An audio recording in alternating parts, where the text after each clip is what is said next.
Cordial saludo, mi nombre es Elena Reyes Moreno, soy estudiante del programa de Agronomía en la UNAS, Universidad Nacional Abierta de Distancia. Estoy matriculada en la UDR Soacha y el día de hoy vamos a tratar un tema del curso Microbiología de Suelos.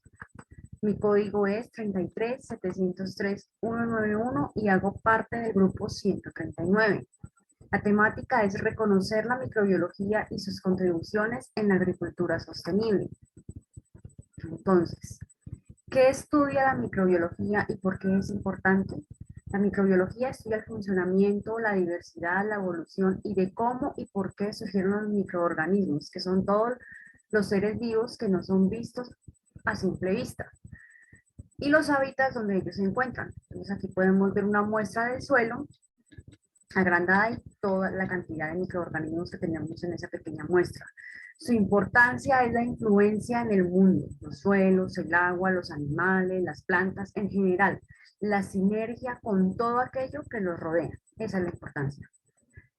Principal diferencia entre microorganismos procariotas y eucariotas. Entonces, la principal diferencia es cómo tienen almacenado el material genético.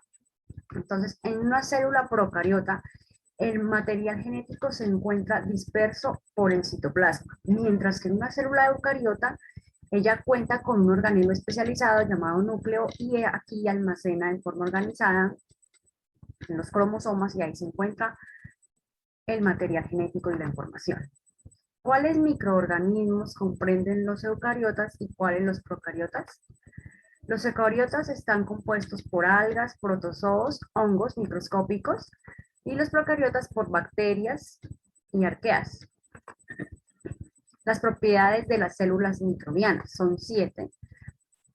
Hay 3 principales que todas las células las tienen. Está el metabolismo, crecimiento y evolución.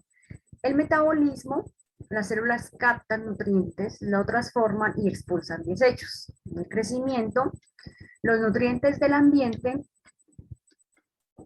son transformados en nuevo material para así formar nuevas células. Aquí vemos la célula madre separándose y tiene sus células hijas. La evolución.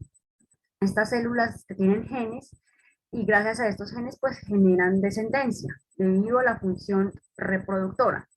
Estas 4 siguientes propiedades son de algunas células. La diferenciación es la formación de nuevas estructuras como esporas. La comunicación es la capacidad de relacionarse entre sí mediante la liberación y captación de sustancias químicas de algunas células.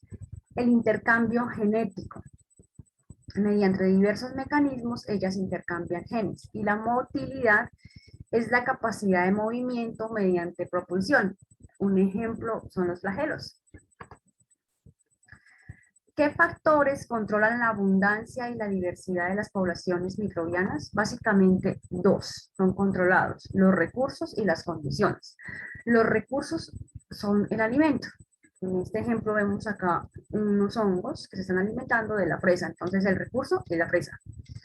Y las condiciones son las condiciones del hábitat que la rodea, la temperatura, el pH, esas condiciones, esto es lo que controla las poblaciones microbianas.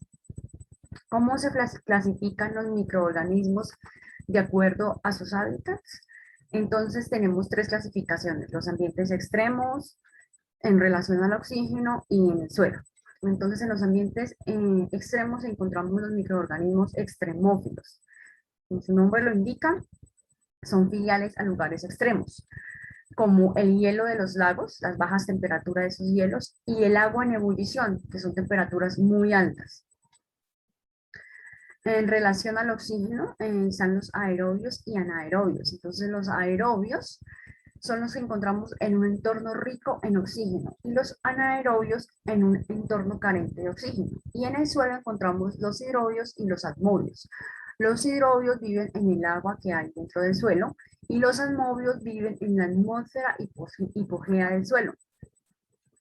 ¿Cómo se clasifican las bacterias de acuerdo a su forma? Entonces, la clasificación según la forma están cocos, bacilos, espirilos, espiroquetas y viriones. Entonces, los cocos son en forma esférica u ovoide, los bacilos en forma cilíndrica, los espirilos en forma de espirales, las espiroquetas son en forma de espirales, pero mucho más enrolladas que las anteriores, y los vidriones en forma de coma. ¿Cómo se clasifican las bacterias según su agrupación? Entonces los cocos, cuando se agrupan, se clasifican en diprococos, estreptococos, tetradas, sarcinas, estafilococos. Los bacilos en diplobacilos y estreptobacilos. Y tenemos otras agrupaciones, que son las empalizadas, en V, en L, en letras chinas y en rosetas. ¿Dónde se encuentran y cómo están distribuidos los microorganismos en los diferentes hábitats? Entonces, dijimos que los microorganismos es la mayor biomasa del planeta, que los podemos encontrar en diferentes hábitats como lo discutimos anteriormente. Desde las profundidades marinas hay un 66% de microorganismos. En el subsuelo está el 26%, en el suelo el 4,8%, en los océanos 2,2% y en el resto de hábitats está el 1%.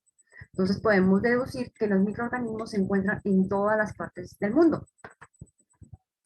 ¿Cómo se beneficia la agricultura de los microorganismos? Entonces, se beneficia del ciclo de los nutrientes que se lleva a cabo en los microorganismos. ¿Cómo podemos? Acá tenemos tres ejemplos. Entonces está la fijación del nitrógeno en forma de NH3. En los cultivos de leguminosas se reduce costos y se compra pues menos fertilizantes nitrogenados. En procesos digestivos en rumiantes se mejora la nutrición animal gracias a que los microorganismos presentes en el rumen de las vacas sintetizan la celulosa de lo que, del pasto que se come. La asimilación de calcio, nitrógeno y azufre, mejorando la nutrición vegetal, reciclando estos nutrientes. ¿Por qué es importante la bioremediación microbiana en el suelo? Entonces, las malas prácticas industriales, agroindustriales y agrarias han impactado negativamente las propiedades y las fertilidades del suelo. Entonces, la bioremediación viene a hacer como esa luz en el camino y busca aumentar la conservación y el equilibrio de los ecosistemas, haciéndolos más resistentes y disminuyendo o eliminando el efecto de la contaminación. Esa es la importancia. ¿Qué estrategia de bioremediación le llama la atención y por qué? Me llama la atención la bioaumentación, que es introducir microorganismos con capacidades de degradar agentes contaminantes y de ahí se aumenta la población microbiana existente en esos lugares. ¿Por qué me llama la atención?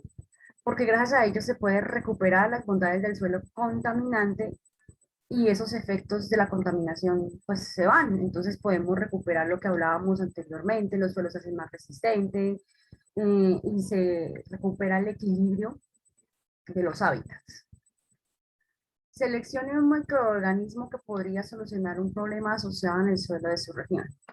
Como lo mencioné anteriormente, yo vivo en Soacha. Entonces Soacha es un municipio que está afectado por minerías ilegales y aparte hay mucha industria. ¿Qué pasa? Los suelos se deterioran. Entonces yo escogería el hongo Ectomicorrhizicus teleporaterreitres.